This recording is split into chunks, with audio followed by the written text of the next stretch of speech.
Let us start with the revision of Vistas and this chapter I know कि आप लोगों को बहुत ज्यादा परेशान करता है और मैं आपको अब from the board point of view मैं कहूंगी बिल्कुल परेशान मत, इस चैप्टर को बिल्कुल हल्के में लेना. Not because it is going to give you, it is not going to come in the exam, but it will be a very simple question. Now when we say third level, तो third level means यहां पर it is used as a pun. Sorry, I'm taking a dark color. It is used as a pun, or you can say used as a metaphor. Here third level एक level है आपके railway station का, but at the same time it is also telling about the subconscious mind. एक हमारा होता है when we are, don't go through all these words, just आपके सिर्फ आपको बताने के लिए. एक होता जो हम अभी है, एक हमारा होता हम नींद में है, और एक होता हमारा subconscious. So this is only a subconscious mind जो चाहता है that we should live a life which is, full of happiness. Today there was one very awkward news. One of the पहले ही एक मतलब कि बहुत बड़े मतलब इंडस्ट्रियलिस्ट जो है, he had commented that we need to work 70 hours a day. So sorry, 70 hours per week. That means if you count Monday to Saturday, Sunday को छोड़कर अगर आप देते हो तो आप 70 आवर्स को, यानी कि 12 आवर्स कॉन्टिन्यूसली. सिमिलरली अनदर मतलब 11 hours in fact, and another person today has commented that Saturday Sundays को भी हमें काम करना चाहिए. Means a person should not have any rest. कि इंडिया चाइना के अंदर वैसे काम करते हैं, चाइना के अंदर there are so many things which we don't know. I'll tell you one reality fact. Reality fact. Just yesterday only my daughter came back from Vietnam. She told mommy वहां का जो वर्क कल्चर है, she goes on for the work and all, तो वो बता रही है वहां का जो वर्क कल्चर है चाइना में और वियतनाम में क्या है.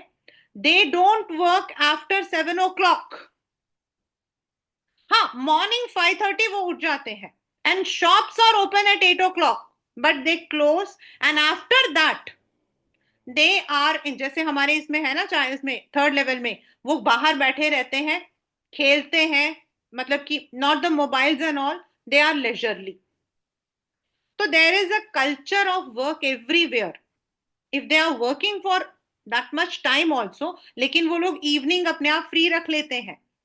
So if they are working on Saturdays and Sundays, they are also keeping their work. हमारे यहाँ पर how much you are going to put a mental pressure? तो जो ये चैप्टर है, this deals with what we call as mental pressure. और आजकल mental pressure पे बड़े सारे बुक्स, अब बड़े सारे टेड टॉक्स आ रहे हैं. तो जो ये इसमें जो हमारा मेन कैरेक्टर है Charlie, Charlie is a young man, 31 years old man, and he along with his he is living along with his wife. At the moment when the chapter starts, there is a humorous description की जो railway authority है at the headquarter, they would be keep moving on the stack of timetables. वो सिर्फ मतलब उनका कहने का मतलब है कि जो रेलवे अथॉरिटीज हैं, they will claim that there are only two levels.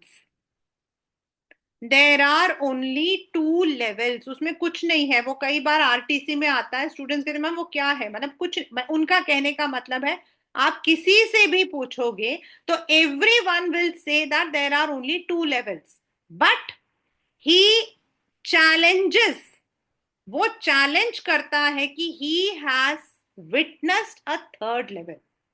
I have use the word class 12 witnessed, उसने थर्ड लेवल को विटनेस किया, उसने देखा है।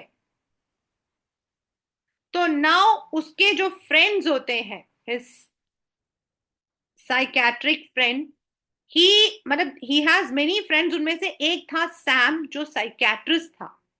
तो वो उसको समझाता है कि this is a waking dream wish fulfilment. What is the meaning of waking dream? अब वेकिंग का मतलब क्या है? अब जब आप लोगों को आरटीसी में प्रॉब्लम आती है, किसी क्वेश्चन में प्रॉब्लम आता है, इन लाइंस, इन लाइन में वर्ड्स को अलग अलग करिए, just separate this, don't read it together. Waking जगा हुआ, जागते हुए सपना देखना, विश फुलफिलमेंट, यानी कि जागते हुए सपना देखना। एंड यू नो, जब हम जागते हुए सपना देखते हैं तो that is only an imagination, that is only an imagination. तो वो कहता है कि, सैम कहता है ये तुम्हारी इमेजिनेशन है। और जब उससे पूछा जाता है ऐसा वो इमेजिन क्यों कर रहा है, तो he says he is in the stress. The modern day, वो जो आपके आता है ना, the modern day is, the modern world is full of insecurities, war, fear, वो यही है। ठीक है, वो कहता है कि he is full of stress because of the modern world. अब यहाँ जो मॉडर्न वर्ल्ड है ना, इसको आपने अलग अलग करना है। Means present world according to Sam, ये वो तब का है, ये सेकेंड वर्ल्ड वॉर के बारे में। अब 2024 में क्या होगा सोचो। He says it is full of fears, worry, क्योंकि उन दिनों में 2 वर्ल्ड वॉर हो चुके थे।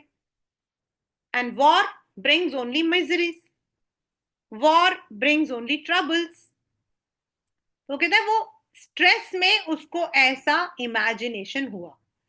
This is the first page of your book.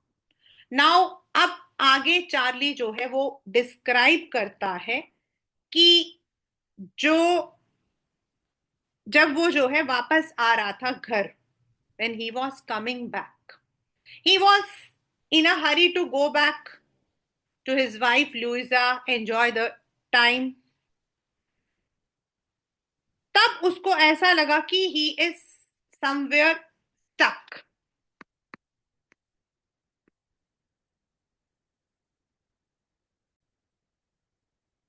Now he says he was in a rush. He was, मतलब कि उसको कहीं ना कहीं से शॉर्टकट लेना था। And he had entered through a subway to the Grand Central Station, जहां उसके according there are 2 levels, 2 levels हैं। 2 लेवल्स मतलब कि जो आपके प्लेटफॉर्म है वो 2 लेवल पर बने हुए हैं। The first from where the local train, second आपके जो आसपास की जगह वहां जाते हैं। And he was just moving and moving in his own pre thoughts. Suddenly उसको ऐसा लगा कि he has come to a point जहां there is no one with him. एक टाइम आने के बाद उसको लगा उसके साथ कोई भी नहीं है, वो बिल्कुल अकेला है। At that point he realized that he has entered into a platform which was on the 3rd level. Out of curiosity वो कहता है कि he went inside and the things what he saw was completely different from what the normal railway stations have. जो अब उसके according जिस modern world में वो रहता है उसमें जो होती है वो सब कुछ नहीं था। It was all old fashion. And he has describe the same thing, that the people were wearing the old fashioned dress, clothes, hat, even जो उस वक्त में lights नहीं थी, current was not there, the flickering lights were there and the lights were very dull. And when he went, he also saw that there was a newspaper which was now not published, the world, ये सब उसको वहां पर दिखता है।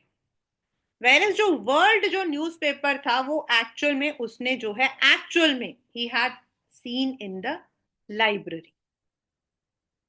तो वो सारी चीजें उसके दिमाग में थी. And then he goes to the ticket counter and buys 2 tickets. But the currency what he was having was old fashioned, sorry, new fashioned. So the ticket counter collector refused. ये आपके पेपर में आया भी हुआ है. This has even come in your exams and many times. And in fact, he scolds and he reprimands him that he was giving a wrong currency and he could be caught.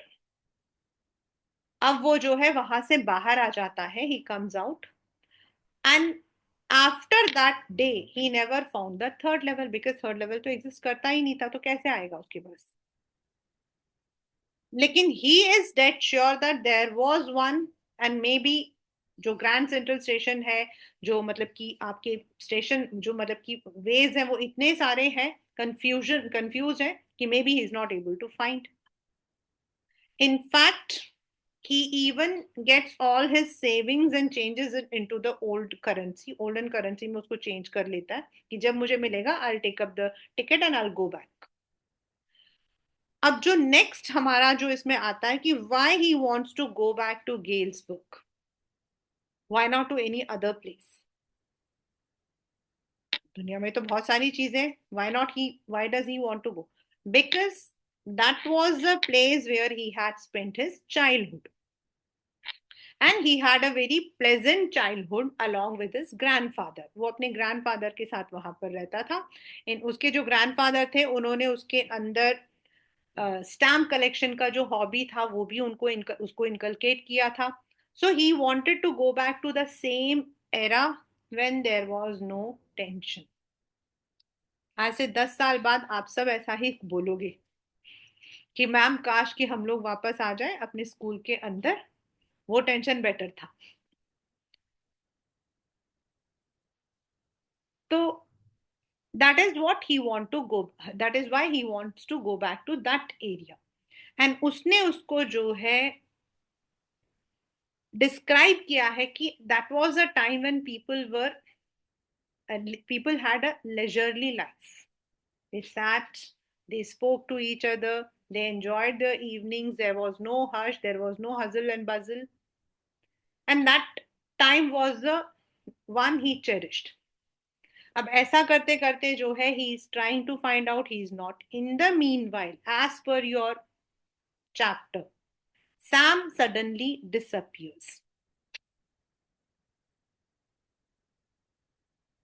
Sam जो है वो disappear हो जाता है और इसको पूरा यकीन है, he is dead sure that this man might have gone to Galesburg only because he used to tell him about Galesburg, वहां पर कैसा रहता है, and Sam was also very curious to see that place.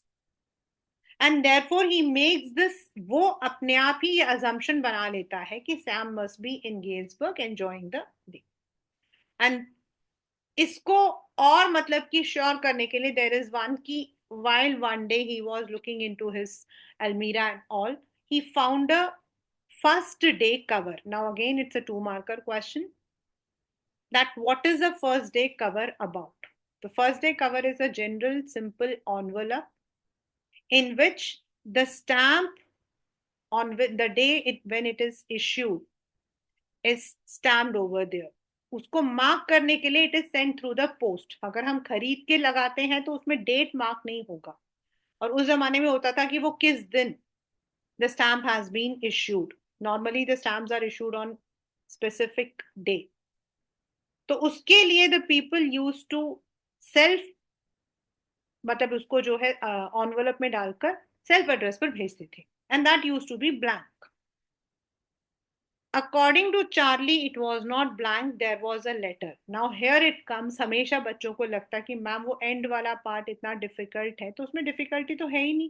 Because if you look at the letters date, it has been dated back to 1800s, and Charlie was living in 1900s and Sam was his present friend. तो वो उसको past वाले date में letter कैसे डाल सकता है, and that to his grandfather's home.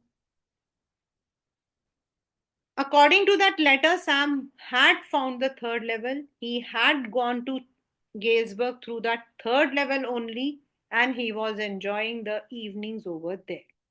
आपके पेपर में और आपकी एनसीईआरटी में भी क्वेश्चन है, what do you infer from the letter of Sam.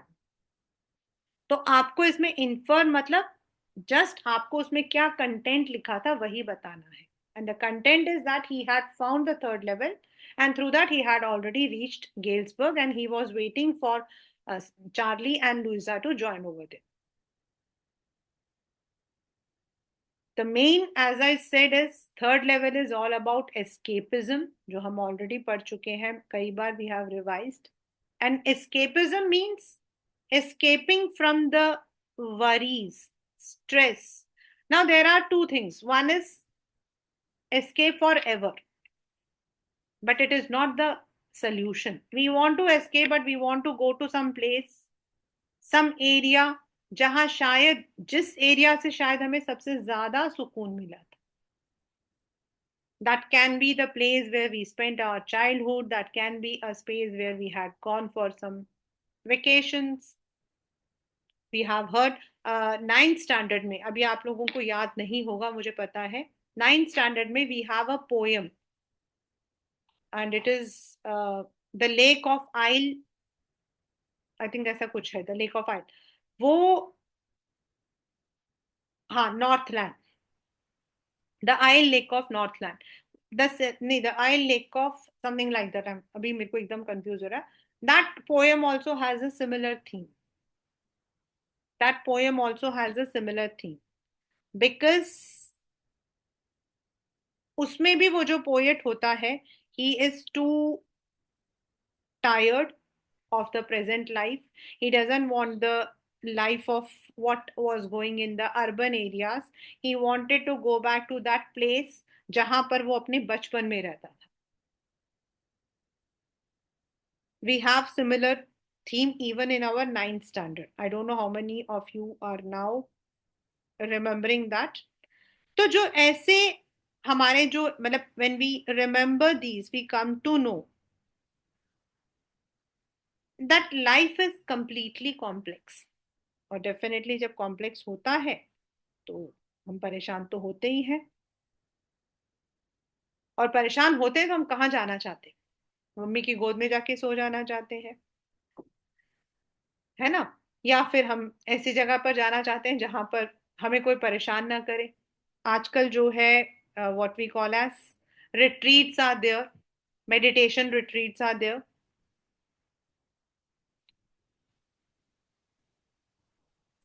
This is how the chapter goes and this is a very common theme with everyone. आजकल तो सबके साथ में ये थीम रहता है। As I started with the one कि आजकल जब कहते हैं कि इतना काम करो, but mental stress is also the one which we need to see. और तभी हमें लगता है हाँ, it was Lake Isle of Innisfree, the Lake Isle of Innisfree, the poem which is there in ninth standard. The second chapter which I am going to take up today is the Tiger King.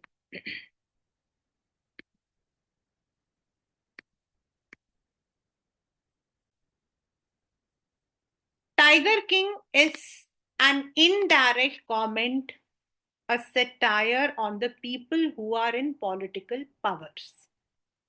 जो लोग political powers में होते हैं, they often misuse their powers, and ये इसका पहला theme है. Second theme is you cannot fight with your destiny. If you want to change your destiny, you need to work in that way. सिर्फ destiny को change करना है ये challenge हम नहीं कर सकते। एक बार बोर्ड्स में आया था क्लास 12 कि जैसे इसमें दिया हुआ है कि in this it is given that the astrologer had predicted that he would be killed. तो क्या हमें एस्ट्रोलॉजी को चैलेंज करना चाहिए? So being I am not an atheist but at the same time not that much. So destiny cannot be. We don't know about. I don't know what is horoscope और मतलब no doubt we are मतलब कि very religiously हम लोग horoscope देखते हैं और मैं खुद horoscope देखती हूँ और भी बोलो, but I'm not that much sure कि horoscopes are the one. इसके पीछे ये है कि if certain things are there, अगर वो अपनी डेथ को अवॉइड करना चाहता था तो there were other ways, but it was that कि ही वॉज सो एरोगेंट। आपके पेपर में जब कैरेक्टर स्केच आएगा तो आपको टाइगर किंग को एरोगेंट बताना है। He was so arrogant that he challenge the destiny. तो the tiger king is said to be an Indian prince who belonged to a very मतलब एक हाइपोथेटिकल सिटी है, स्टेट है, Pratibandapuram, which resembles all those provincial states under British India. His original name was Jang Bahadur, but he obtained this alias or the nickname due to the habit of killing 100 tigers. Now, how it happens? ये tiger वाला कैसे start होता है? तो when the child was born, जब ये पैदा हुआ था, तो at that time he had, उसको जो है एक प्रोफेसी मिली थी, and the prophecy was that he will be very brave, मतलब वो हर तरीके से ब्रेव होगा, but the only thing is that he would have the death. तो जब वो ऐसा डेथ बोलते हैं तो द नेक्स्ट इज कि there is something in the court, court में कुछ चमत्कार हो जाता है। Everybody stood in stupefaction. तो स्टूपफैक्शन मतलब सब अचंभित हो गए थे, everyone was surprised. And why? Because a 10-day old infant spoke, and you also know that it is not possible that a 10-day old जो है वो बोल सकता है। and it said that death is common to everyone, उसमें कोई नई चीज नहीं है।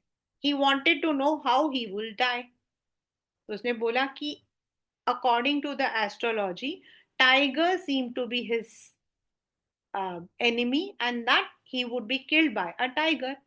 And this is said that the royal prince challenged the astrologer that he would be tackling that. फिर उसके बाद क्या होता है? द चाइल्ड ग्रोज अप, अब बच्चा बड़ा हो रहा है, and he is also now he will be the king. तो देयर इज ऑलवेज दिस, ये जो मतलब कि डर है वो वहां पर था कि he would be killed up. तो जब वो पहली हंटिंग करता है, it is said he was so bold, he faced the tiger, it died, and he was so happy that he had killed the tiger. He called up the astrologer and बोला कि मैंने challenge पूरा कर लिया। But the astrologer gave him another shock. It was not the tiger, it was 100th tiger. यहां पर जो हमने स्टार्टिंग में बोला था ना, it's a comment, it is a satire, तो ये जो एस्ट्रोलॉजर था वो पहले नहीं बता सकता था।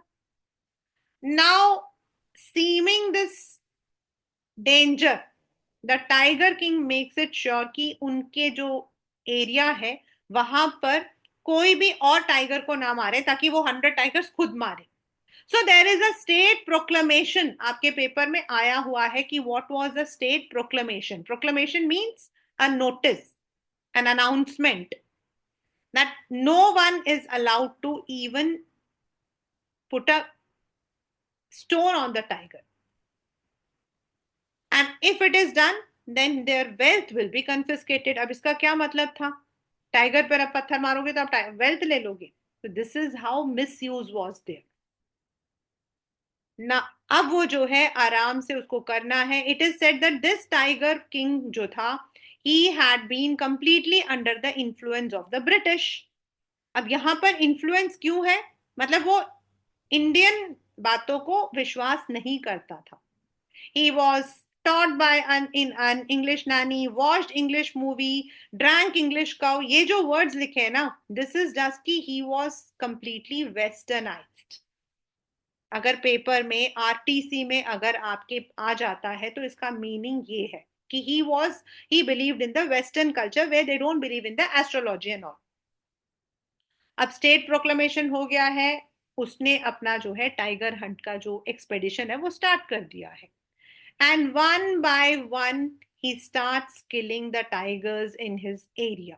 अब उसको ना किसी और चीज से कोई फर्क नहीं है, मतलब he is only busy about his own way. वो सिर्फ अपने बारे में सोच रहा है, उसे कोई फर्क नहीं पड़ रहा कि लोगों के साथ में क्या हो रहा है। And thus his thirst for 70 tigers is fulfilled. लेकिन उसे तो पूरे 100 टाइगर्स मारने थे ना। अब अगर उसे पता था कि 100th टाइगर उसके जान का दुश्मन है, तो उसे टाइगर्स को मारने की क्या जरूरत थी? Why should he go for an hunting for the hunting? But British लोग जो है, ये जो राजा होते थे, इनको हंटिंग के लिए they use to give them rewards. तो that was a sport at that time.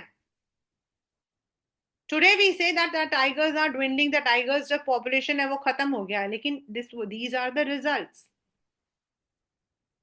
फिर अब वो अपने दीवान को बुलाता है and he ask him to get him married to a girl where in whose area the tiger population is more। अब वो जो मतलब कि दीवान है, he finds out a girl according to the stature of the king and he gets married, and every time when he is going to his in-laws place he kills one or the other 3-4 tigers, से मार देता है। Thus his thirst for 99 tigers is now fulfilled। अब उसके पास एक ही tiger है। अब इस टाइगर हंटिंग के बीच में ही फेसेस सम प्रॉब्लम्स, जो आपके एग्जाम में कई कई कई बार आए हैं, रिपीटेडली आए हैं। And the problem that he faced was that an English officer came over to his area and asked him to allow him to hunt. अब इसको डर था कि if he is allowing one officer the another will come, and he did not want even a single tiger to be killed by anyone else. तो उसे मना कर दिया। Now the British officer sent his secretary, जिसने इसको request किया that there is no need of allowing for hunting just with a dead body, he needs a photograph। उसके लिए भी इसने मना कर दिया।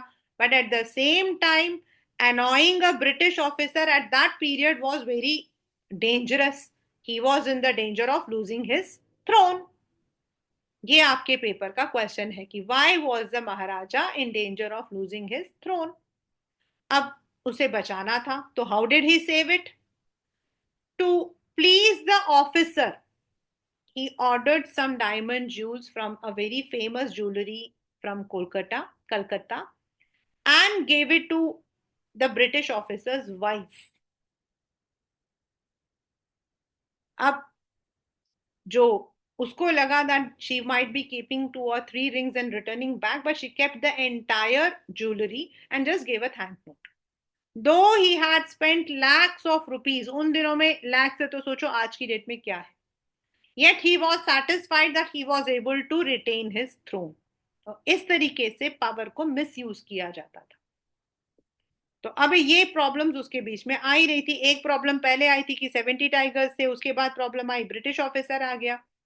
अब तीसरा प्रॉब्लम था कि 99 टाइगर्स मिल गए थे, 100th नहीं मिल रहा था। He was now sinking in gloom, वो दुखी हो गया था, बिकॉज वही 100 टाइगर वॉज हिज डेस्टिनी। अगर वो कहीं से पीछे से आके अटैक कर दे तो।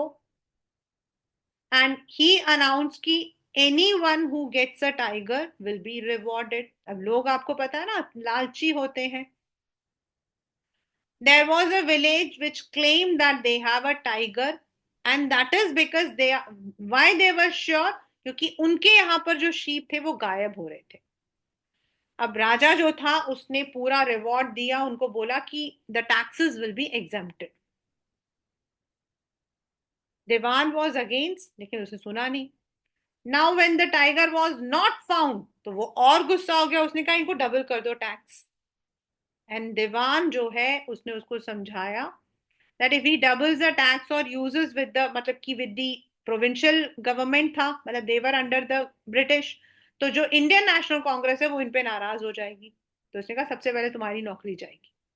अब दीवान को अपनी नौकरी बचानी थी। he was not bothered about the tiger king, he was only bothered about his own job।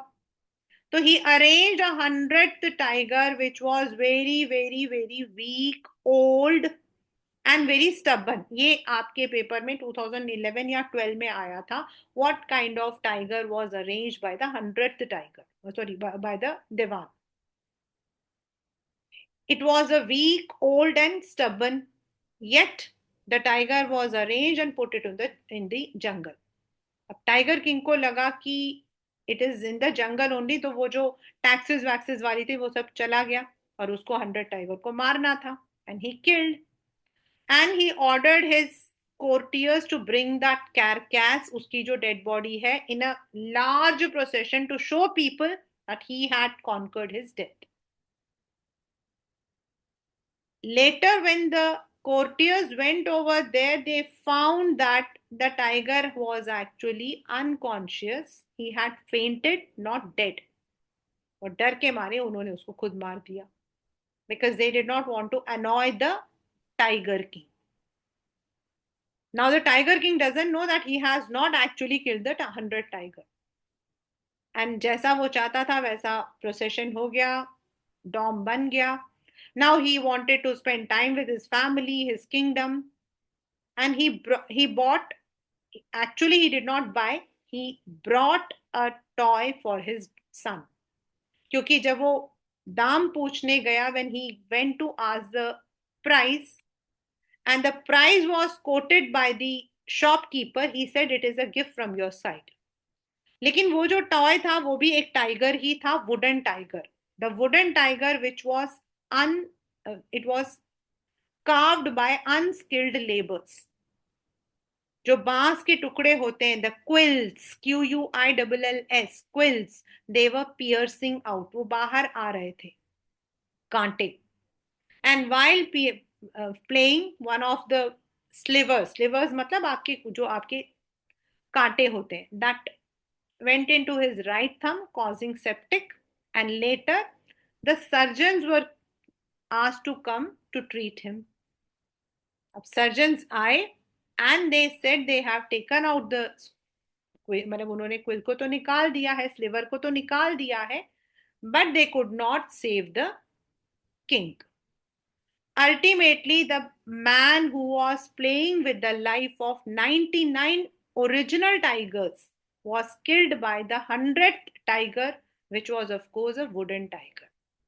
और ये जो लास्ट वाला है, it has come in the exam in many ways, and the very common is, how did the 100th tiger finally take its revenge?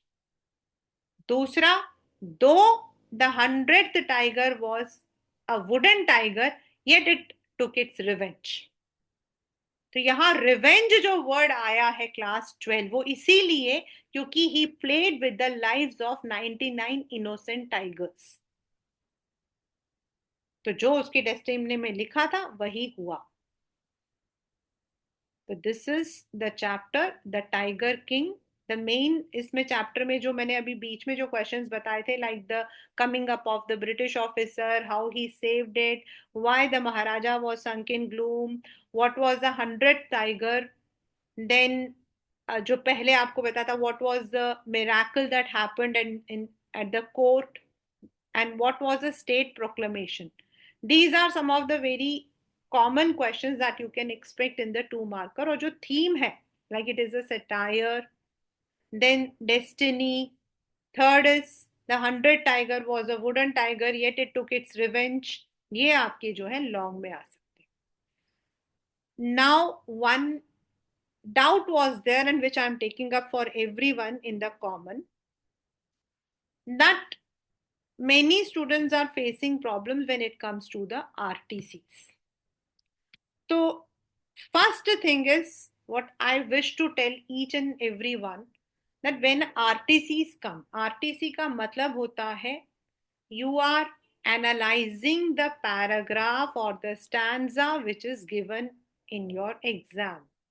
RTC never means a direct answer. आप लोगों ने हिंदी में शायद 10th तक किया होगा प्रसंग, व्याख्या, भावार्थ. मुझे तो याद है, मुझे आज भी याद है, हम वो दोहे का भी करते थे. प्रस्तुत पंक्तियां जो है वो कबीर दास ने अपनी इस बुक में लिखा था, प्रसंग होता था, फिर व्याख्या होती थी, उसकी पूरी एनालिसिस, मतलब उसके थ्रू वो जो जो नहीं भी कहना चाहता वो सब हम लिखते थे. और भावार्थ होता है जस्ट द मीनिंग. तो वही हमारा जो आरटीसी होता है, दैट इज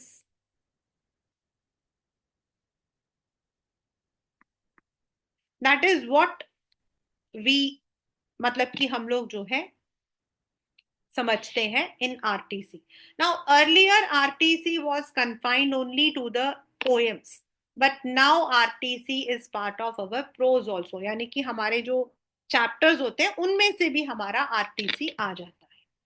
बट जो मीनिंग उसका होता है, रेफरेंस टू द एक्सट्रैक्ट, वो आपका सेम ही रहता है, चाहे आप उसको पोएम के थ्रू कर रहे हो या फिर you are doing it through the, मतलब कि ऑफ द प्रोस. तो यानी हमारे पास तीन है प्रेस, मतलब कि from where the lines have been taken, who has written, and what is the evaluation. तो व्याख्या का मतलब हो गया आपका evaluation.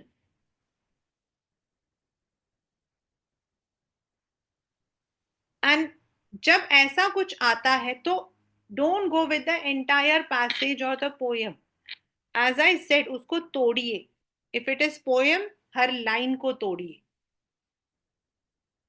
And then try to find उसमें जो कुछ इंपॉर्टेंट वर्ड्स हमारे लिखे हुए होते हैं उन वर्ड्स पर थोड़ा ध्यान करिए.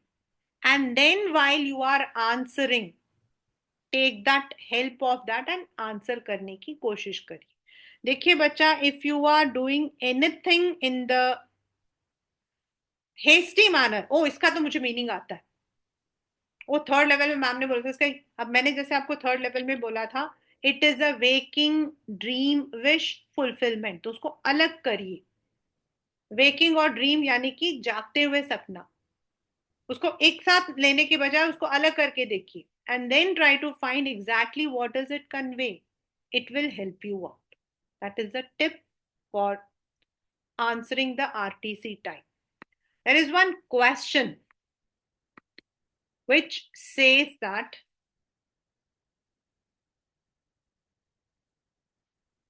Tiger King was an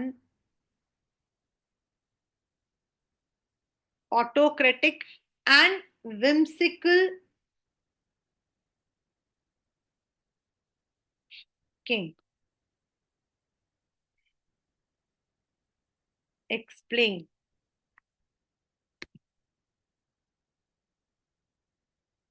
whimsical का मतलब होता है something odd, means कुछ उल्टी सीधी हरकतें करना, बेवकूफियां करना. in another way, unusual, playful, foolish, fanciful, अजीब अजीब सी हरकतें करना. That is behaving in a very strange manner. ठीक है, तो अब हमारे पास विम्सिकल का मीनिंग आ गया. And autocratic means a person who does not hear to anyone else, जो दूसरों की बातों को नहीं सुनता है. हु होल्ड्स एब्सोल्यूट पावर, जो सिर्फ अपनी बात को सुनता है. ऑटोक्रेटिक होता है in another way, who does not hear to anyone else, दूसरों के ओपिनियंस की कोई वैल्यू नहीं रखता है, वो होता ऑटोक्रेटिक. एंड नॉर्मली हम ऑटोक्रेटिक जो वर्ड है we use it for the rulers. Autocratic, democratic, these are the words which we, oligarchic, we use it for the rulers, right? अब हमें इन दोनों को डिस्क्राइब करना है as a long question. So you can cite the example. अब autocratic में क्या क्या था, जैसे उसने स्टेट प्रोक्लेमेशन दिया. He proclaim that no one else should even put a throne on the, no, sorry, a stone on the tiger. State proclamation दिया. Then he misused his power. He killed the tigers अपनी मर्जी से. He was, मतलब जो वो आया था British secretary, sorry जो ब्रिटिश ऑफिसर आया था उसके लिए he made the rule, he said no. तो these are the one which shows that he was very autocratic. And जब उसको दीवान समझाता है, दीवान उसको समझाता है that he should not increase the taxes of that village. जो विलेज में जो टैक्स था उसको इंक्रीज नहीं करना चाहिए. तो he says that if he is bothered then he should leave the job. सबसे पहले उसकी ही जॉब जाएगी. So this shows that he was very arrogant. He was autocratic. वो सिर्फ अपनी बात सुनता था, किसी और की बात नहीं सुनता था. Right. And the second word which मतलब that means he took decisions without consulting from others. He was rude to his servants. He was ignorant. He just ignored his kingship duties. ये सब उसने जो किया था, जो टैक्सेस थी वो वाला था. Right. And whimsicus when he was मतलब कि वो अपने अपने फायदे के लिए. He married. He played with the wooden tiger. उसने जब wooden tiger था तो उससे जो है बिना मतलब कि उसे पैसा पैसा दिए बिना वो लेकर आ गया. That you have to explain. आपको इसके अंदर जो है वो बताना है. He was impulsive. He made sudden decisions. वो आपका whimsical है. तो पहले दोनों वर्ड्स का मीनिंग रखेंगे आपको. अगर 6 मतलब this question is coming in a long. पहले what is the meaning of autocratic? A person who has absolute power. whimsical, arrogant, fanciful, playful. जो दूसरों के साथ मतलब कि दूसरों को हर्ट करता है. Then you have to tell the tiger king of Pratibandapuram was an auto. Yes, we can say it is very apt that the Tiger King was an autocratic and whimsical. इसमें आपके 3 लाइंस चले गए. 3 lines you have covered. Now you have to just ये सारे आपके पास points हैं. State proclamation हो गया, टाइगर हंट हो गया, ब्रिटिश ऑफिसर को अनॉय करना हो गया, विलेजर्स को टैक्सेस बढ़ाना हो गया, taking the decision without any consultation हो गया, मैरिज उसने जो किया था that was a very funny way. He married just because he wanted the tigers. these are the examples to prove that he was autocratic and whimsical. So when you explain, it will come for a long answer, right?